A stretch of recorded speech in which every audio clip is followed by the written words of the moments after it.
প্রিয় দেশবাসী, আসসালামু আলাইকুম। আমি আপনাদের পান্না ভাই বলছি আমেরিকা থেকে। আমার আজকের ভিডিও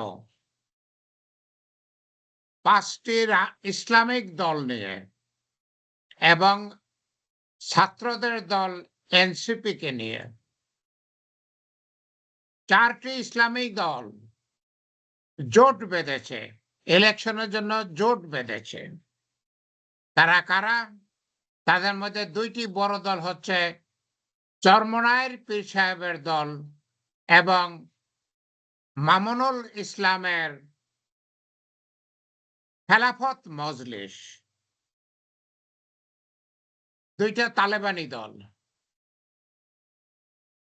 আমি অত্যন্ত খুশি হয়েছি এইটা দেখে যে আমার প্রিয় দল জামাতে ইসলামী তাদের সঙ্গে জোট বাঁধেনি। আমার প্রিয় জামাতে ইসলামী ওই ৪টি দলের সাথে মামুনুল ইসলামের হেফাজতে মজলিস, চরমোনাই পীরের দল এবং আর ২টি দল, এই ৪টি দলের সাথে জোট বাঁধেনি জামাতে ইসলামী।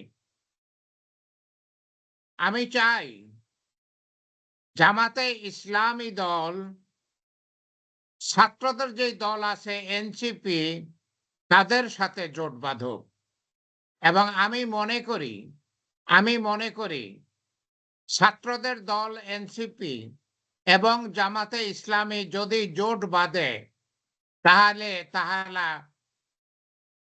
নির্বাচনে বিজয়ী হবে ইনশাল্লাহ। ইনশাল্লাহ জামাতে ইসলামী এবং ছাত্রদের জোট আগামী নির্বাচনে বিজয়ী হবে। এটা আমার আশা, এটা আমার ইচ্ছা। আমার ইচ্ছাটার আমি কারণ বলি। কারণটা হচ্ছে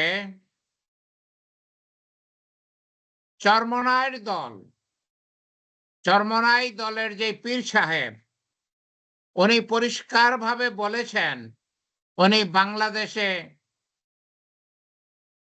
তালেবানি রাষ্ট্র করবেন।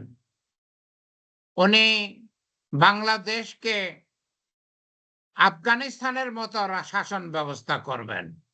তার মানে উনি তালেবানি রাষ্ট্র করবেন। আমরা তালেবানি রাষ্ট্র চাই না। আমি বহুবার বলেছি বাংলার মা বোনেরা আপনারা সাবধান থাকবেন। তালেবানি রাষ্ট্র যদি বাংলাদেশে হয় তাহলে বাংলার মা বোনেরা তাদের স্বাধীনতা হারাবেন। তারা সেবাদাসী হবেন। তারা ৪ বউয়ের ১ বউ হবেন। কারণ চরমোনাইর দল পরিষ্কারভাবে বলেছে তারা বাংলাদেশে তালেবানি রাষ্ট্র করবে। খেলাফত মজলিসের যেই প্রধান মাওলানা আল্লামা মামুনুল হক, উনি বারেই বলতেছেন বাংলাদেশে উনি কোরআন এবং সুন্নাহর রাজত্ব করবেন। উনি আর বাংলাদেশকে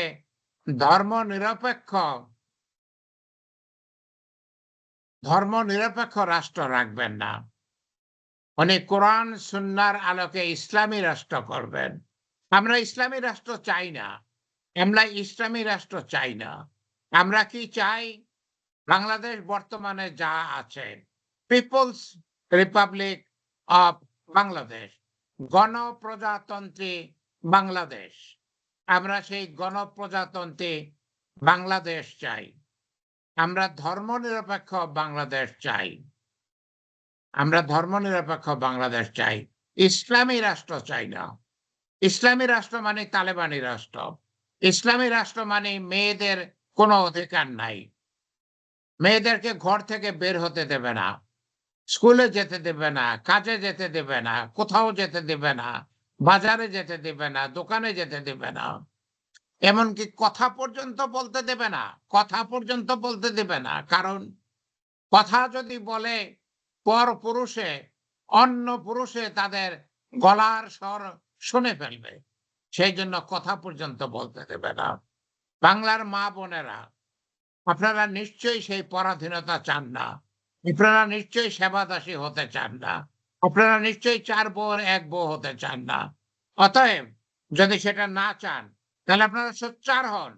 আপনারা চরমোনাই পীরকে বলেন যে, তারা যদি সেই তালেবানি রাষ্ট্র করার আকাঙ্ক্ষা মনের মধ্যে রাখে, আমরা তাদেরকে ভোট দেব না।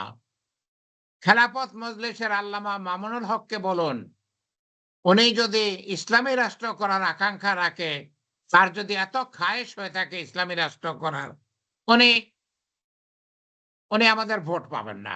পরিষ্কার কথা। এটা সহজ সরল কথা। ভোট আমার, ভোট আপনার। আমি যাকে খুশি তাকে দেব। আমি ওই চরমোনাইর পীর খেলাফতে মজলিসের মামুনুল ইসলাম, মামুনুল হক যারা ইসলামী রাষ্ট্র করতে চায়, তালেবানি রাষ্ট্র করতে চায়, তাদেরকে ভোট দেব না। আমরা ভোট দেব ছাত্রদের দলকে, ছাত্রদের দলকে, এনসিপিকে। আমরা ভোট দেব জামাতে ইসলামীকে। জামাতে ইসলাম ভালো দল। তারা অত্যন্ত সৎ দল। তারা তো কয়েকবার মিনিস্টার হয়েছে, কিন্তু তারা ১ পয়সাও ঘুষ খায় নাই। ১ পয়সাও ঘুষ খায় নাই। জামাতে ইসলামী অত্যন্ত পরিচ্ছন্ন দল।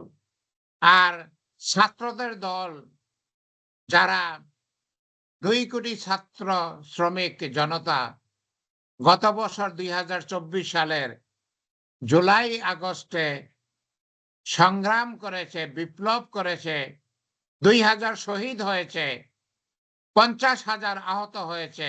তারা দেশকে ভালোবাসে। তারা দেশের জন্য রক্ত দিয়েছে। তারা দেশকে ভালোবাসে। তারা দেশের কোনো ক্ষতি করবে না। আমরা সেই ছাত্রদের দলকে ভোট দেব। কারণ তারা আমার বাংলাদেশ, আপনার বাংলাদেশ, তার কোনো ক্ষতি করবে না। তারা রক্ত দিয়ে যে দেশ স্বাধীন করেছে ২য় বার, সেই দেশকে তারা স্বাধীন রাখবে। তারা ভারতের কব্জা হতে দেবে না। তারা ইসলামী রাষ্ট্র হতে দেবে না। অতএব প্রিয় ভাই ও বোনেরা, আমি ভিডিও ছোট রাখবো। আমি আপনাদের কাছে অনুরোধ করি, আপনারা আপনারা দয়া করে ছাত্রদের দলকে ভোট দেবেন। আপনারা দয়া করে ছাত্রদের দল যদি জামাতে ইসলামীর সাথে জোটবদ্ধ হয়, জামাতে ইসলামীকে ভোট দেবেন। জামাতে ইসলামী ভালো দল। আর ছাত্র দল তো বাংলাদেশের জন্য রক্ত দিয়েছে। তারা বাংলাদেশকে ভালোবাসে। তারা বাংলাদেশের কখনো ক্ষতি করবে না। শুনুন প্রিয় ভাই ও বোনেরা, আমাদের দেশ একটা ক্রান্তি লগ্নের মধ্যে আছে, খুবই বিপদের মধ্যে আছে। যেকোনো সময় যেকোনো কিছু ঘটে যেতে পারে। যেকোনো সময় দেশে গৃহযুদ্ধ লেগে যেতে পারে। ভারত বাংলাদেশে গৃহযুদ্ধ লাগায়ে দেবে। আমরা খুবই বিপদের মধ্যে আছি। আমাদেরকে খুব সতর্ক থাকতে হবে। ইলেকশনের ব্যাপারে আমাদের খুব সতর্ক থাকতে হবে। যদি ইলেকশন হয়, আমি জানি না ইলেকশন হবে কিনা। আর ইলেকশনের জন্য আমি এত উদগ্রীবও না। আমি চাই না এখন ইলেকশন হোক। আমি চাই ইউনূস সাহেবের সরকার বাংলাদেশকে খুব সুন্দর চালাচ্ছেন। খুব সুন্দর চালাচ্ছেন। আমি চাই তিনি আরো ৪ বছর থাকুন। ২০২৯ সালে উনি ইলেকশন দেন। এর আগের ইলেকশনটা ২০২৪ সালে হয়েছে। জানুয়ারি মাসের ৭ তারিখে ৫ বছরের জন্য ইলেকশনটা হয়েছে। সেই হিসাবে বর্তমান সরকার ৫ বছর তো থাকতেই পারেন। তার মানে কি? তার মানে যদি ২০২৯ সালের জানুয়ারি মাসের ৭ তারিখের মধ্যে ইলেকশন হয়, তাহলেই তো যথেষ্ট। এখন তো ইলেকশন হওয়ার কোনো দরকার নাই। এখন তো ইলেকশন হওয়ার কোনো দরকার নাই। আমি চাই ইলেকশন যেন এখন না হয়। ২০২৯ সালে যেন হয়। আর যদি ইলেকশন হয়, তাহলে দয়া করে আপনারা ছাত্রদের দলকে ভোট দেবেন। আপনারা জামাতে ইসলামীকে ভোট দেবেন। কিছুতেই চরমোনাইকে ভোট দেবেন না। কিছুতেই আল্লামা মামুনুল হকের খেলাফত মজলিসকে ভোট দেবেন না। আল্লাহ আমাদের সহায় থাকুন। আল্লাহ আমাদের সহায় থাকুন। আল্লাহ সহায় না থাকলে তো আর কিছুই হবে না। আল্লাহ আমাদের সহায় থাকুন। আমরা আমরা আল্লাহর কাছে দোয়া করি, আল্লাহ আমাদের প্রতি সদয় থাকুন। আল্লাহ আমাদের প্রতি সহায় থাকুন। আমিন, আমিন।